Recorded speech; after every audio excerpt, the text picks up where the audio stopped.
Assalamualaikum Mbak Soraya. Waalaikumsalam warahmatullahi wabarakatuh. Apa kabar Mbak? Alhamdulillah baik Mbak Ovi. Oke, sekarang sedang sibuk apa nih Mbak Soraya? Sekarang kesibukannya masih sama ya, jadi cuma kegiatan sosial sama usaha aja. Oke Mbak Soraya, selamat datang di Farah Talk. Ini adalah perbincangan ringan tapi inspiratif ya. Jadi Farahnya menghadirkan narasumber-narasumber yang punya pengalaman di bidang masing-masing, yang kami tuh yakin bahwa narasumber kami akan memberikan insight dan juga inspirasi bagi sahabat-sahabat Farah yang menyaksikan obrolan kita kali ini. Tadi Mbak Soraya bilang adalah kegiatan sosial dan juga usaha nih. Ini Mbak Soraya melabeli diri gitu ya sebagai seorang social entrepreneur. Sebenarnya apa sih Mbak social entrepreneur itu Mbak? Jadi social entrepreneur atau biasa dibilang sociopreneur itu lebih ke kita sebagai pelaku bisnis tapi juga tetap peduli dengan sosial, isu-isu sosial gitu. Jadi kita tetap peduli dengan masyarakat sekitar pastinya gitu. Gimana bisa meningkatkan perekonomian masyarakat sekitar. Nah, Mbak Soraya sebenarnya sedikit saya mau kasih pengenalan nih ke sahabat-sahabat Farah. Mbak Soraya S1-nya di Jerman ya, Business Administration, kemudian S2 di London School Public Relations ya. Yeah. Nah, kemudian juga sekarang menjadi founder dari MBC atau Meetup Business Community dan juga aktif di ketua bidang perempuan pemuda ICMI, bener ya? Nah, dari segala macam kesibukan nih, Mbak Soraya gimana sih ngebagi waktunya? Ngebagi waktunya susah ya, karena kan sebenarnya saya juga ibu rumah tangga nih, yang pastinya punya anak. Tapi balik lagi gitu kan, supaya memotivasi dan menginspirasi para perempuan yang ada di Indonesia khususnya, saya mau liatin kalau walaupun kita sebagai ibu rumah tangga, sebagai pekerja bisnis gitu kan, dan peduli sama masyarakat dan organisasi, itu bisa aja bagi waktunya asal kita tidak melupakan yang utama tadi, yaitu ibu rumah tangga gitu kan. Nomor karena satu kan, karena perempuan tetap aja ya mau sibuk ya tetap harus anak nomor satu juga menurut aku gitu kan. Nah jadi aku bagi waktunya kalau misalkan pas anakku lagi ada kesibukan banget di sekolah, ya aku bisa bagi waktu buat organisasi. Atau kenapa aku makanya sebagai pebisnis, karena itu tadi ketika kita jadi pebisnis itu kita lebih gampang untuk membagi waktu kita gitu.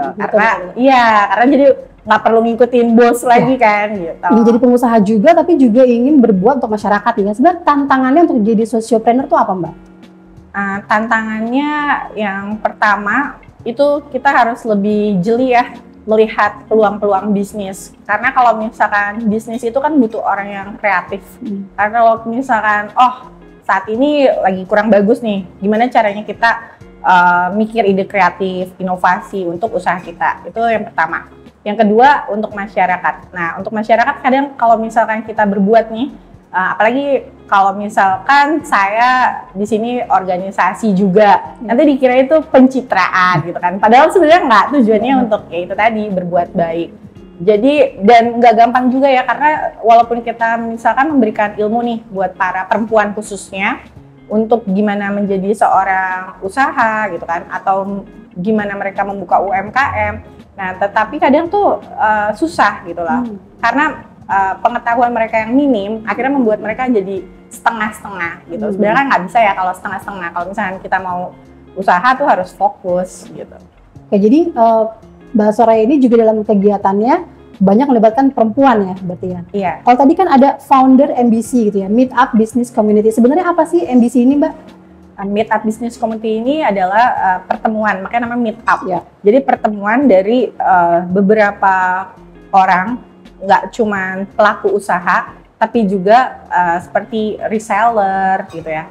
Jadi kita kayak afiliasi untuk produk-produk dari distributor-distributor yang mana kita bantu ke reseller-reseller. Jadi aku bikin pelatihan untuk menjadi reseller gitu kan. Banyak kan sekarang tuh perempuan yang menjadi tulang punggung keluarga, mereka mau berusaha tapi mereka bingung, nggak punya modal. Nah, jadi kita kasih ilmu nih dari yang tadinya jadi reseller atau basicnya jadi dropshipper, kayak aduh sibuk nih gitu kan ngurusin anak segala macam yang nggak bisa, nggak apa-apa gitu kan, cukup misalkan kayak jadi dropshipper.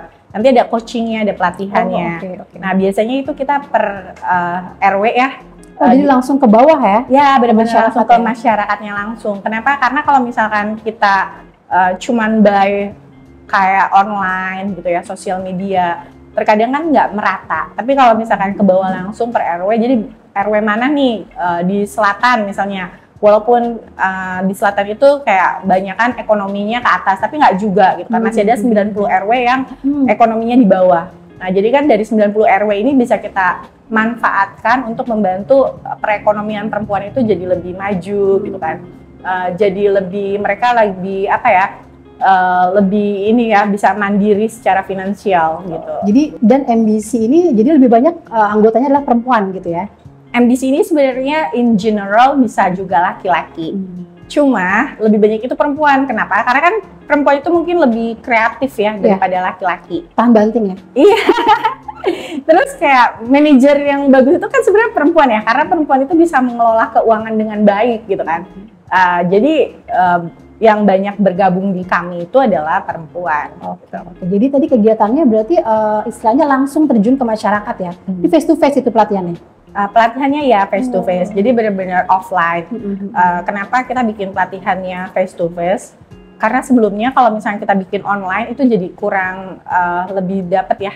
Karena kan nggak semua orang itu cara menangkapnya itu sama gitu kan. Jadi agak kurang efektif. Kalau yang nanya bingung juga ya. Bener. Malu gitu kan. Bener. Terus jadi ya udahlah kita akhirnya bikin offline aja.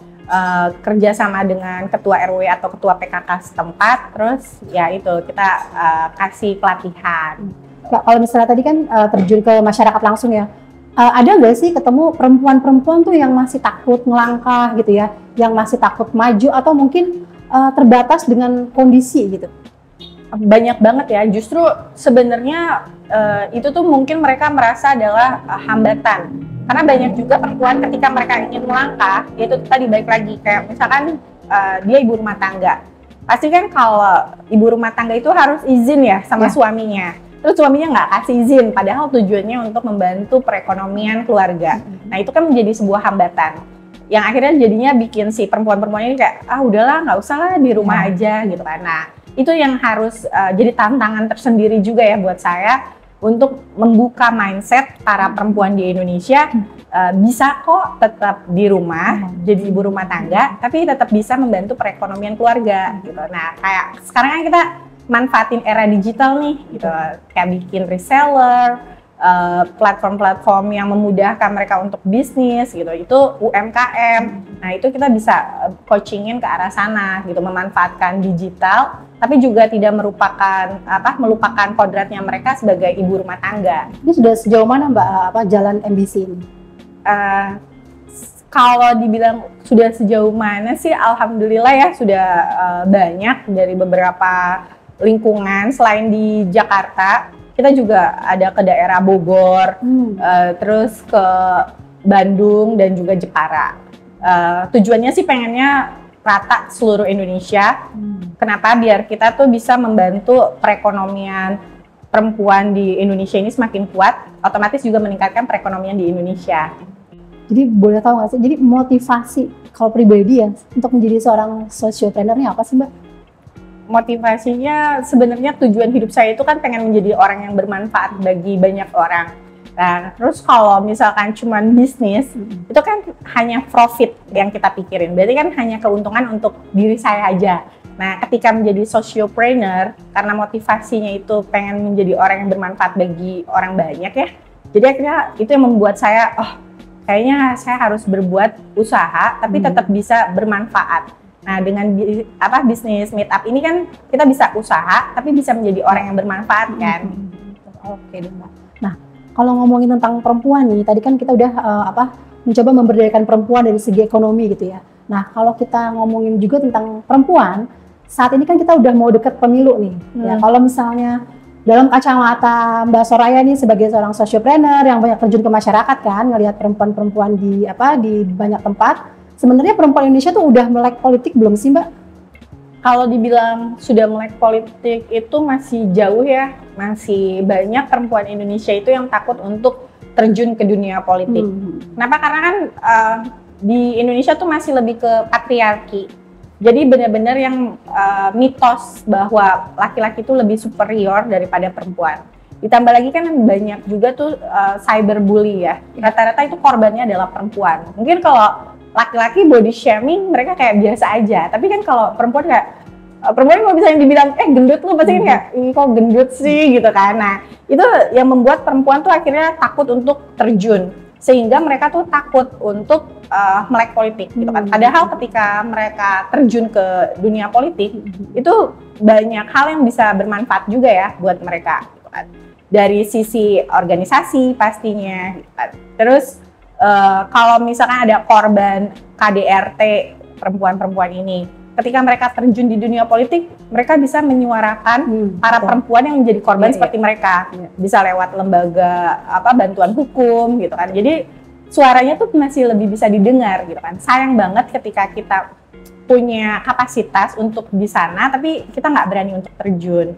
Jadi buat perempuan di Indonesia yang sebenarnya pengen banget masuk ke dunia politik, itu bisa dengan belajar masuk ke organisasi angkatan muda di partai-partai. Mungkin nggak langsung ke partainya, tapi lebih ke organisasi angkatan mudanya. Misalkan kayak angkatan muda Kaba atau angkatan muda lainnya gitu. Nah, itu kita bisa banyak belajar, bersosialisasi, berorganisasi, juga belajar tentang politik itu sebenarnya apa sih gitu.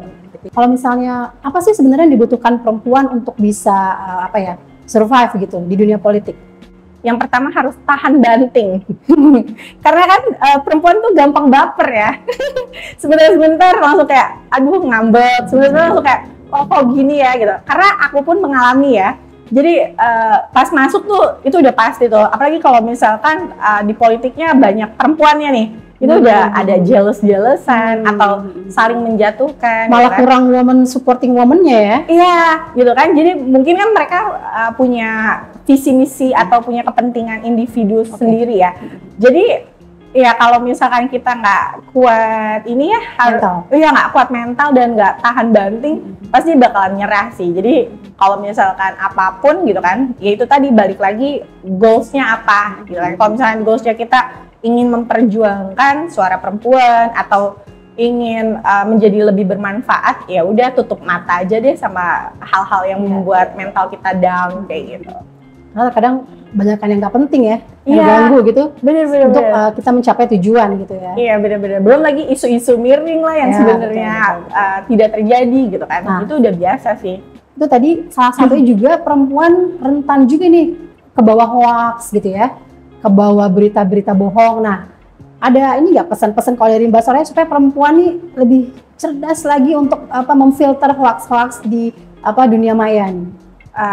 Pesannya tuh untuk para perempuan ya supaya tidak termakan isu atau hoax. Yang pertama itu harus literasi, meningkatkan wawasan gitu kan pastinya. Kenapa kalau misalkan kita melek literasi, membuka wawasan, otomatis kita lebih tahu nih, bisa memfilter, oh ini kayak nggak mungkin gitu kan. Oh ini, maksudnya kita akan lebih browsingnya kan udah canggih ya, zamannya mencari kebenaran, walaupun kadang di internet pun malah banyak juga kebohongan-kebohongan gitu kan. Tapi kita sebagai orang yang mempunyai wawasan pasti akan lebih melek kan, lebih kayak oh ini kayaknya nggak mungkin gitu. Jadi itu. Terus yang kedua, yaitu tadi memanfaatkan era digital ini kan. Kadang kan kalau misalkan yang viral-viral itu hoax gitu kan, pasti kan kita ketahuan ya, kayak oh ini cuman viral biar ini. Jadi lebih utama itu adalah yaitu tadi membuka wawasan dan melek literasi. Karena ketika kita melek literasi, pastinya kita akan lebih bisa memfilter mana yang harus masuk dan tidak gitu. Kritis tapi tetap dengan ilmu ya, dengan pengetahuan kita gitu ya. Iya benar, khususnya buat perempuan ya. Kenapa? Karena kalau perempuan itu kan, kenapa aku pernah baca, jadi ada perempuan istilah, kalau kita mendidik anak perempuan itu sama dengan kita mendidik satu generasi. Jadi kalau misalkan pola pikir seorang perempuan itu rusak, otomatis satu generasi ini rusak gitu kan. Tapi kalau mendidik satu anak laki-laki, ya udah satu anak laki-laki gitu. Kayak suatu negara itu bakalan rusak ketika perempuannya di dalamnya itu rusak. Nah, tapi ketika tiangnya si perempuannya ini kuat, otomatis negara tersebut akan kuat. Gitu. Makanya itu yang menjadi motivasi aku untuk membuat perempuan melek literasi dan juga mandiri secara finansial gitu sih. Oke, mungkin terakhir ini, apa sih pesan-pesan Mbak Soraya supaya ya tadi perempuan Indonesia yuk mau maju gitu ya, yuk mau menjadi lebih cerdas gitu, dan juga tetap menjadi ibu yang baik untuk anak-anaknya? Pesannya untuk para perempuan di Indonesia, supaya kita bisa lebih cerdas, kita harus memberantas buta huruf, dan juga kita harus melek literasi. Jadi walaupun kita udah jadi ibu, nggak usah malu untuk belajar, bahkan lewat anak sendiri kita bisa belajar. Belajar itu kan bisa lewat banyak hal dan dengan siapapun. Mungkin anak kita bisa lebih banyak memberikan kita pengetahuan di yang beda zaman seperti sekarang. Jadi harus lebih open minded gitu. Oke. Sebagai seorang ibu kita lebih harus bisa membuka pola pikir kita. Karena kita juga harus menyesuaikan sesuai dengan zaman ya. Gitu. Terus udah gitu yang kedua, kita nggak usah takut ketika banyak hambatan di luar atau misalkan seperti patriarki. Selagi kita bisa tetap menjalankan peran kita sebagai seorang ibu dan istri, pasti kita bisa mensupport keluarga dan juga membangun perempuan-perempuan di Indonesia yang lebih baik. Itu aja sih. Oke, terima kasih banyak Mbak Soraya. Ini banyak banget ya, perbincangan kita tuh singkat, tapi daging semua nih insya Allah nih ya. Amin. Mudah-mudahan apa yang tadi Mbak Soraya sampaikan ini bisa banget kena di hati sahabat-sahabat Farah nih ya. Dan juga menginspirasi untuk oke, saatnya maju, saatnya mandiri, dan saatnya berdaya gitu ya. Iya benar. Pasti sahabat Farah tuh aku yakin adalah perempuan-perempuan hebat yang mau maju bersama dan juga mau lebih open minded dan membuka wawasan. Oke, terima kasih banyak Mbak Soraya sekali lagi. Terima kasih sudah hadir di Farah Talk. Sampai jumpa lagi kapan-kapan ya. Kita ketemu lagi boleh ya. Boleh Mbak Ovi. Terima kasih juga untuk semua sahabat Farah dan Mbak Ovi undangannya, dan maju terus perempuan Indonesia.